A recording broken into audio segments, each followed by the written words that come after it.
Welcome back to channel dear student. देखिए, आपका exam बहुत ही करीब आ गया है। ऐसे में एक एक वीडियो आपके लिए बहुत ही इंपॉर्टेंट है।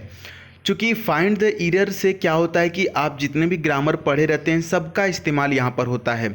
तो अगर हो सके तो आप एक कॉपी और एक पेन लेकर के अपने पास बैठिए, क्योंकि यहाँ पर इस वीडियो में आपको बहुत कुछ सीखने को मिलेगा। तो जो भी आपके लिए नया होगा वो लिख लीजिएगा। चलिए शुरू करते हैं। ये 9 नंबर का वीडियो है, 8 नंबर तक ऑलरेडी अपलोड कर दिया गया है। पहला क्वेश्चन आपके सामने फाइंड द एरर से है। The cashier can not give no explanation for the money that is missing, no error. अब आपको बताना है कि किस पार्ट में एरर है। आपके पास समय है, आराम से देख लीजिए, सोच लीजिए, समझ लीजिए, उसके बाद आप बताइए कौन सा यहाँ पर सही है। अगर आपको लग रहा है कि ऑप्शन नंबर बी सही है तो बिल्कुल सही लग रहा है। आप देख सकते हैं कि कह रहा है कि the cashier can not give no explanation. ये यहाँ से लेकर यहाँ तक पूरा एक ही सेंटेंस है, लेकिन एक ही सेंटेंस में आप देख रहे होंगे कि 2 बार नेगेटिव वर्ड का प्रयोग किया गया है, कैन नॉट और उसके बाद नो। ठीक है, तो आप लिख सकते हैं कि एक ही सेंटेंस में 2 बार नेगेटिव शब्द का प्रयोग नहीं किया जाता है। तो यहाँ पर नो नहीं आएगा, नो की जगह यहाँ पर एनी लिख सकते हैं। ठीक है, तो ये सेंटेंस कुछ इस प्रकार से हो जाएगा, the cashier can not give any explanation. ठीक है, तो याद रखना है कि कैन नॉट आ गया या डिड नॉट या डू नॉट या इज नॉट आर नॉट आ गया, तो उसके बाद उसके जस्ट बाद उसी सेंटेंस में दूसरे क्लॉज में नहीं, उसी सेंटेंस की बात की जा रही है, उसी सेंटेंस में उसी क्लास में दो नेगेटिव चीज़ नहीं आती है। याद रखेंगे। आगे बढ़ते हैं। अगला भी क्वेश्चन बहुत ही इंपॉर्टेंट है और देखने में तो बहुत ही डरावना लग रहा है। Everyone knows that the Shiromani Akali Dal, ये कोई पार्टी है, and the Congress have been working hand to glove for decades while AAP emerged from agitation. बताइए क्या हो सकता है यहाँ पर, किस पार्ट में एरर है। क्वेश्चन देखने में बहुत बड़ा लग रहा है। ठीक है, आप देखते रहिए ध्यानपूर्वक और बताइए। यहाँ पर 2-3 पार्टियों का जिक्र किया गया है और उनके बारे में कुछ कहा गया है। अगर आपको लगता है कि ऑप्शन नंबर बी सही है तो बिल्कुल सही लग रहा है।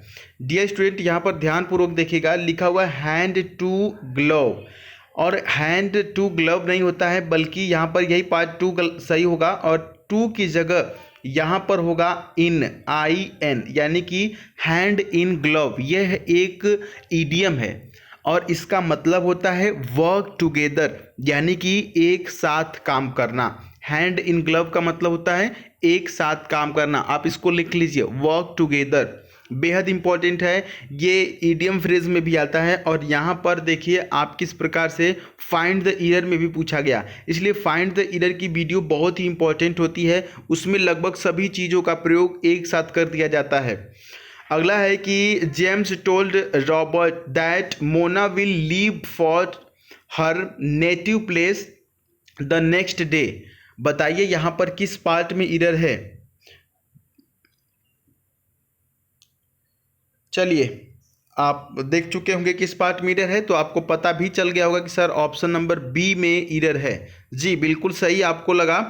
आप देख सकते हैं कि देखने में ये जो सेंटेंस है वो आपको लग रहा है कि ये इनडायरेक्ट में है। ठीक है, क्योंकि यहाँ पर टोल्ड का प्रयोग किया गया, यहाँ पर नेक्स्ट डे का प्रयोग किया गया, यहाँ पर दैट का प्रयोग किया गया। तो ये सारी चीज़ें देखने के बाद आपको लगा होगा कि ये जो सेंटेंस लिखा गया है वो इनडायरेक्ट में लिखा गया है। एग्जाम में इसी प्रकार से पूछेगा, बिल्कुल घबराइएगा मत, आराम से एक एक चीज़ को देखिएगा।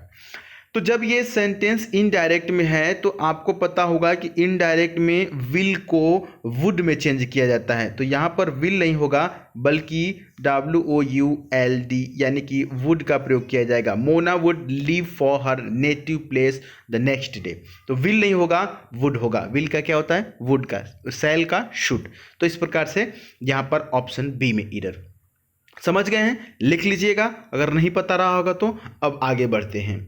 आगे भी बहुत ही इंपॉर्टेंट क्वेश्चन है। I asked my cousin brother to accompany me to Ladakh trip. Ladakh trip के बारे में यहाँ पर कंपनी चाहिए। किससे चाहिए, कजिन ब्रदर से चाहिए। बताइए ईरर कहाँ पर है।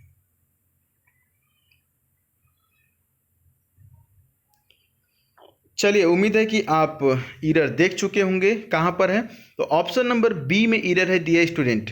और क्या है यहाँ पर ईरर है, देख सकते हैं यहाँ पर कजिन ब्रदर लिखा हुआ है। और कजिन ब्रदर एक सुपरफ्लुअस आता है। सुपरफ्लुअस के लिए एक पीडीएफ भी बना, एक प्लेलिस्ट भी बना है।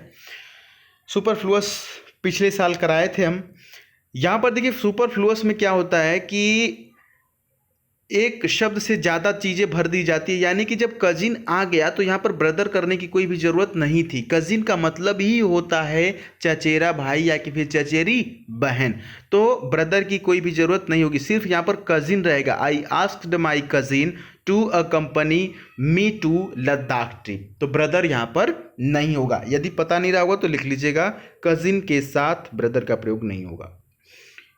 अब देखिए अगला है, you are kindly requested to complete your assignment before Monday, otherwise the project will be delayed. क्या होगा? क्वेश्चन बहुत ही बड़ा है देखने में, और बिल्कुल यही सब चीज़ें एग्जाम में आती हैं, एकदम हूबहू चीज़ें आती हैं, बहुत सारी चीज़ें, पूरा एग्जाम ओरिएंटेड क्वेश्चंस हैं। क्या हो सकता है यहाँ पर एरर? ऑप्शन नंबर ए सही होगा। सर क्यों?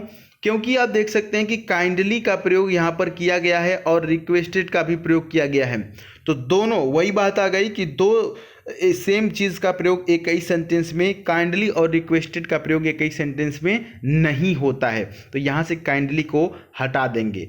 साथ ही साथ एक और बात आप लिख सकते हैं कि काइंडली शब्द जो है और प्लीज़, ये दोनों शब्द का प्रयोग एक्टिव वॉइस में होता है, जबकि रिक्वेस्टेड का प्रयोग पैसिव वॉइस में होता है।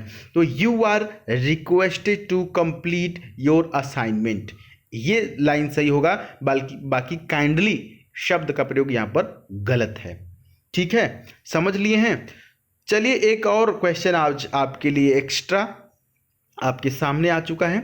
बताइए, supposing if you were the president of India, what you would have done to tackle the problem of poverty. अगर आप भारत के प्रेसिडेंट होते तो गरीबों की समस्याओं के लिए क्या करते? बताइए क्या करते, वो मत बताइए, ये बताइए कि गलती कहाँ पर है, किस ऑप्शन में गलती है। ऑप्शन नंबर ए, जी हाँ ए में गलती है। सर क्या गलती है?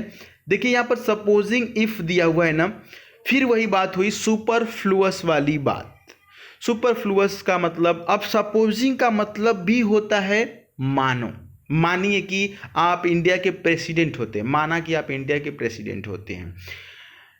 इफ का भी मतलब होता है कि माना, if I were a king, अगर मैं राजा होता, या कि फिर सपोज। अब देखिए तो सपोज और इफ दोनों में से एक ही रहेगा, क्योंकि दोनों का मतलब तो एक ही है, तो दो बार लिखने की कोई जरूरत नहीं है, तो यहां से सपोजिंग को हटा देंगे, सिर्फ इफ रहेगा, if you were the president of India, ये लाइन सही होगा। ठीक है, तो बिल्कुल आसानी से चीजें समझते चलिए और उसको लिखते चलिए। उम्मीद है कि आपको सभी क्वेश्चन बिल्कुल आसानी से समझ में आ गए होंगे। डियर कैंडिडेट्स, इसी प्रकार से आप प्रैक्टिस करते रहिए, हम इसी प्रकार से आपको बहुत ही धीरे धीरे समझाते चलेंगे। एक एक शब्द, एक एक बात आप नोट करते चलिए, लिखते चलिए, और साथ ही साथ प्रैक्टिस सेट सॉल्व करते चलिए, अपना कॉन्फिडेंस बढ़ाते चलिए। एग्ज़ाम होगा, आपकी मेहनत रंग लाएगी, आपका रिजल्ट आएगा, आप सेलेक्ट होंगे और फिर ज्वाइन करेंगे इंडियन एयर फोर्स। कोशिश हमेशा आखिरी सांस तक करनी चाहिए, या तो लक्ष्य हासिल होगा या अनुभव। आप मोटिवेटेड रहने के लिए इंस्टाग्राम पे भी हमें फॉलो कर सकते हैं, लिंक डिस्क्रिप्शन में मिल जाएगा। मिलेंगे नेक्स्ट वीडियो में, तब तक के लिए जय हिंद, वंदे मातरम।